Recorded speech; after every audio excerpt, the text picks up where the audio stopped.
I walked into Shark Tank asking for $10 million, and Kevin O'Leary told me my company would die without him.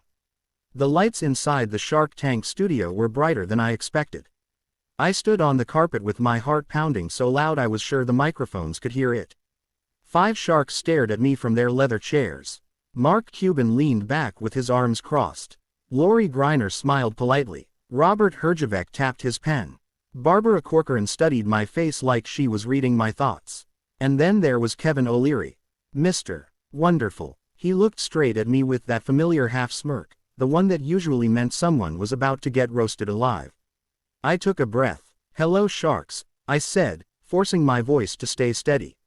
My name is Daniel Brooks, and I'm seeking $10 million for 10% of my company.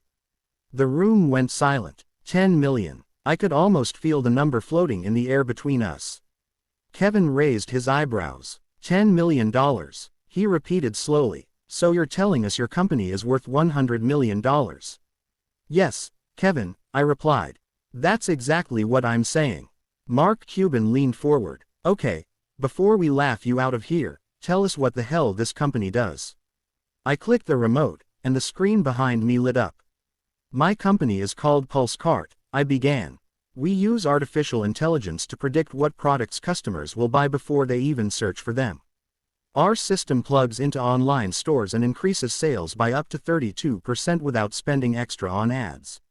Lori's eyes widened slightly. You're saying your software predicts shopping behavior? Yes, I said. We analyze browsing patterns, time spent on product pages, and micro-movements of the mouse to anticipate buying intent. Kevin interrupted. That sounds expensive. How much money have you made? Here it was. The number that would decide everything. Last year, we did $18.4 million in revenue, I said. This year, we're on track for $41 million. Barbara let out a low whistle. That's real money. Kevin didn't smile. What are your profits? He asked coldly. I hesitated for half a second. We're profitable, I said. Net profit margin is around 12%. Kevin leaned back in his chair. So you make roughly $5 million a year, and you want me to give you $10 million? Yes, I said, because we've already signed letters of intent with 3 Fortune 500 retailers. This investment lets us scale internationally. Kevin folded his hands. Or, he said, it lets you take my money and gamble with it. The audience laughed nervously. I swallowed. This isn't a gamble, I said. It's an expansion. Kevin stared at me for a long moment. You know what I hate, he said slowly. Entrepreneurs who think big numbers scare me. Big numbers excite me, if the valuation makes sense. Mark smirked. Here we go. Kevin turned to me. Daniel, he said, your technology is interesting. Your revenue is impressive. But $10 million for 10%. He shook his head. That valuation is aggressive. My stomach tightened. Kevin leaned forward, pointing his finger. And the bigger problem is this. If I put $10 million into this company, I expect control. Because when things go wrong, I don't want excuses. The studio felt smaller suddenly. Kevin crossed his arms. So before I even talk about a deal, answer me one question. He paused. What happens to your company if Amazon builds this exact same software tomorrow? I froze. And that's when I realized. This wasn't going to be an easy pitch. The question hung in the air like smoke. What happens, Kevin repeated, if Amazon builds this exact same software tomorrow? I swallowed hard. That's a fair question, Kevin, I said. But our advantage isn't just the software. It's the data. We've trained our AI on over 600 million real shopping sessions across different industries. That kind of dataset can't be copied overnight. Mark Cuban nodded slightly. Data is the moat. I like that. Kevin waved his hand dismissively. Everyone says they have a moat. I want to know how deep it is. Who owns your data? We do, I replied. All anonymized, fully compliant with privacy laws. Barbara leaned in. How many customers do you have right now? 1,240 active businesses, I said. From small stores to major brands. And your biggest customer? She asked. A fashion retailer doing about $2.3 billion a year. That finally made Kevin sit up straighter. So you're already working with billion-dollar companies, he said. Then why are you here? I took a breath. Because growth is expensive, I said. We're burning cash on infrastructure and engineers. Without scale, a competitor could overtake us. Kevin smirked. So what you're saying is, you need me to protect you from getting crushed. I need a partner who understands money and power, I said. And that's you. The audience let out a small, ooh. Kevin smiled for the first time. Flattery won't save you, he said. Let's talk ownership. Who else owns this company? I do, I said. And my co-founder, Sarah. We own 82% together. And the rest, early employees and 2 seed investors. Kevin nodded slowly. So you're not desperate. That's good. But that also means you're stubborn. Mark laughed. He's right. Kevin leaned forward. Here's my issue, Daniel. You want $10 million. That's a serious check. For that kind of money, I want more than 10%. My heart started racing. I'd be open to discussing terms, I said carefully. Kevin's eyes lit up. Good, he said, because I don't invest like the other sharks. I structure deals so I always get paid. He turned to the others. This is a licensing business pretending to be a tech company. I'd do this as a royalty deal. Lori frowned. A royalty on software doesn't make sense. Kevin shot back. It makes sense if you like money. Then he looked at me again. I'll give you the 10 million, he said. But I want 30% of the company, and a royalty of 3% on every dollar of revenue until I get my money back. The room exploded. 30%, Barbara said. That's brutal. Mark shook his head. That's not an investment, that's a takeover. Kevin shrugged. I didn't come here to make friends. My chest tightened. 30% meant losing control. A royalty meant bleeding cash every month. That would crush our ability to scale, I said. Kevin tilted his head. Or it would force you to be disciplined. Mark leaned forward, pointing at me. Don't do that deal. It's poison. Kevin turned to Mark. Stay out of it. I'm talking to him. Then Kevin looked back at me. You walked in asking for 10 million. This is the cost of big money. I stood there, torn. Then Mark said something that shocked everyone. Daniel, I'll give you 10 million for 15%. No royalty. The audience gasped. Kevin's face darkened. Of course you would, he snapped. You love shiny toys. Mark smiled. I love fair deals. Lori raised her hand. I'm interested too, she said. But I need to understand something first. She turned to me. You said this technology was built in-house. But your demo looks like something I've seen before. My stomach dropped. What do you mean? I asked. She narrowed her eyes at the screen. Where did this code really come from? And suddenly, the biggest secret of my company was about to be exposed. The studio felt colder. Lori's question echoed in my head. Where did this code really come from? I cleared my throat. It came from us, I said. My co-founder and I built the core system ourselves. Lori didn't look convinced. I recognize parts of this interface, she said. It looks similar to a predictive engine I saw pitched here 2 years ago, a company that didn't get a deal. My heart skipped. Kevin leaned forward slowly. Now this is interesting, he said. Did you copy someone else's technology? No, I said quickly. But our story isn't simple. Mark raised an eyebrow. Go on. I took a deep breath. 3 years ago, my co-founder Sarah and I worked for a retail analytics startup called NeuroBuy. They were building prediction software, but the company ran out of money and shut down. Barbara leaned in, and when they shut down, the technology was abandoned. No patents, no buyers, just servers being wiped. Kevin's eyes lit up. So you took it. We rebuilt it, I said. From scratch. The math is similar, but the engine is new. And we trained it with our own data. Kevin slammed his hand lightly on the desk. You used knowledge from your old job. That's not illegal, but it is dangerous. Why? I asked. Because, Kevin said, if that old company ever comes back from the dead, they'll sue you into the ground. Mark crossed his arms. Did you sign a non-compete?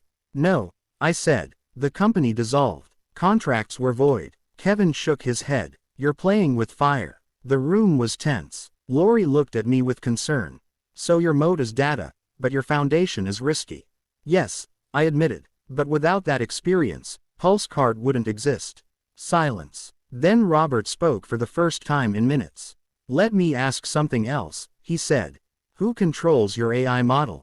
We do. No, he said calmly. Who can shut it off? What do you mean? If your cloud provider drops you tomorrow, what happens? I hesitated. We'd be in trouble, I said. For a few weeks. Kevin laughed sharply. A few weeks. That's death in tech. Then Kevin leaned forward again. Now I understand your real problem, he said. You're not here for money. I frowned. Then why am I here? You're here because you're afraid, he said. Afraid that someone bigger will crush you. Afraid that your past will catch up to you. Afraid that your tech won't survive a war. The audience went quiet. Kevin pointed at me. And fear makes entrepreneurs do stupid deals. Mark shot back, or smart ones. Kevin ignored him. Daniel, Kevin said, I'm going to make you a new offer. My pulse jumped. $8 million, he said. For 35% of the company. And I want voting control. Barbara gasped. That's insane. Mark shook his head. That's robbery. Kevin smiled. That's protection. I looked at Mark. Then at Lori. Then at Robert. This deal would save us. But it would also end my control over the company I built. Lori spoke softly. I don't like this, she said. Too much power in one shark's hands. Robert nodded. Same. Mark leaned toward me. Daniel, he said, your company is worth more than this, but only if you believe in it. Kevin crossed his arms. Belief doesn't pay salaries, he said. Cash does. My mind raced. If I said yes, Kevin would own my company. If I said no, I might walk out with nothing. Then Barbara asked one simple question that changed everything. Daniel, what happens if you don't get a deal today?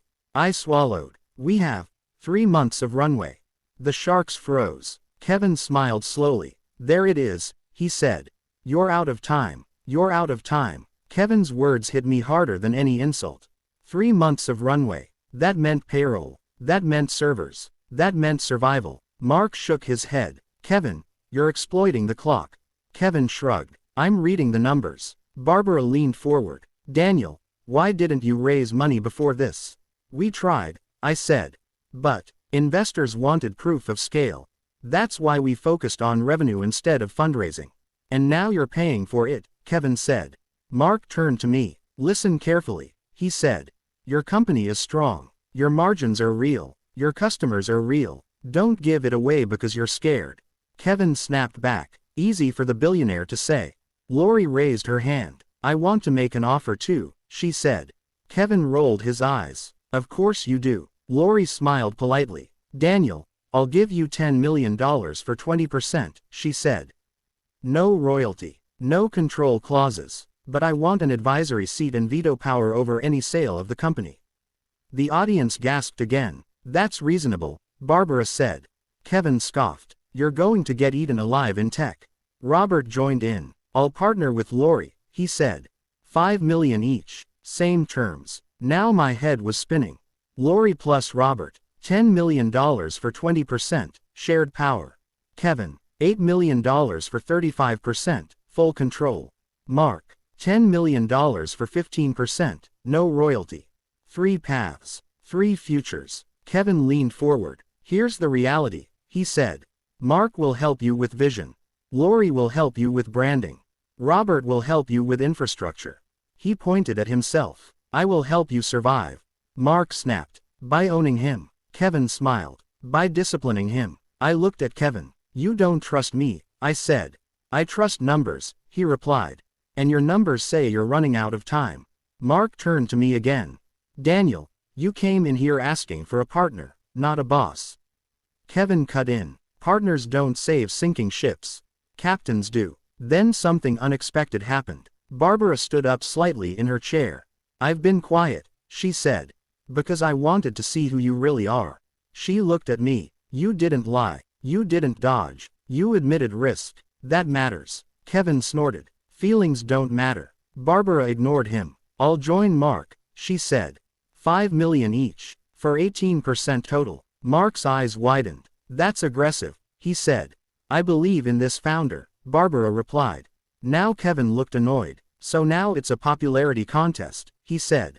Mark smiled. No, Kevin, it's called competition. Kevin leaned forward one last time. Final offer, he said. $10 million. 40%. And I take over as chairman. The room fell silent. That was it. All or nothing. I closed my eyes for 1 second. If I chose Kevin, I'd be safe, but small. If I chose Mark and Barbara, I'd be risky, but free. Then I made my decision. Kevin, I said slowly. I appreciate your honesty. He smirked. You're welcome. But I didn't build this company to give it away. Kevin's smile faded. I'm going with Mark and Barbara. The audience erupted. Kevin leaned back, crossing his arms. Big mistake, he said. You'll regret this. Mark stood up slightly. Or he'll build $1 billion company. Barbara smiled at me. Welcome to the next level. But before I could celebrate, Lori cleared her throat. Wait, she said. There's one more thing you haven't answered. Everyone turned to her. Daniel, who actually owns the patents? My stomach dropped. Because we didn't have any. The word patents echoed in my head. We don't have any yet, I admitted. We filed provisional patents 6 months ago. Full patents are still pending. Kevin burst out laughing. Of course they are, he said. So your entire company is based on software with no legal protection. Mark stayed calm. Most tech companies start that way. Kevin shot back. And most tech companies get crushed that way. Lori looked uneasy. That's a serious risk. Barbara crossed her arms. Every early tech company has risk. That's why we invest early. Kevin stood up slightly in his chair. You just rejected my deal, he said to me. So let me explain what you just did. He pointed toward Mark and Barbara. They'll give you money. They'll give you advice. But when Amazon copies you, they'll shrug. Mark smirked. I've beaten Amazon before. Kevin snapped back. You've also lost to them. The room tensed again. Mark looked at me. Daniel, are your customers locked in? Yes, I said. We integrate directly into their checkout systems. Switching costs are high. And your churn? He asked. Less than 4% annually. Mark nodded. That's strong. Kevin shook his head. Strong until a lawsuit hits.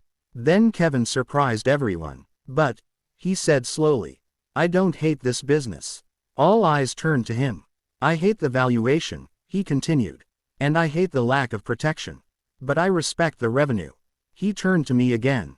Daniel, you're not stupid. You're just early. He leaned forward. So here's what I really think. The room was silent. If you fail, it will be because you didn't build legal walls fast enough. If you win, it will be because you move faster than giants. He shrugged. And that's the game. Mark extended his hand. 10 million for 18%.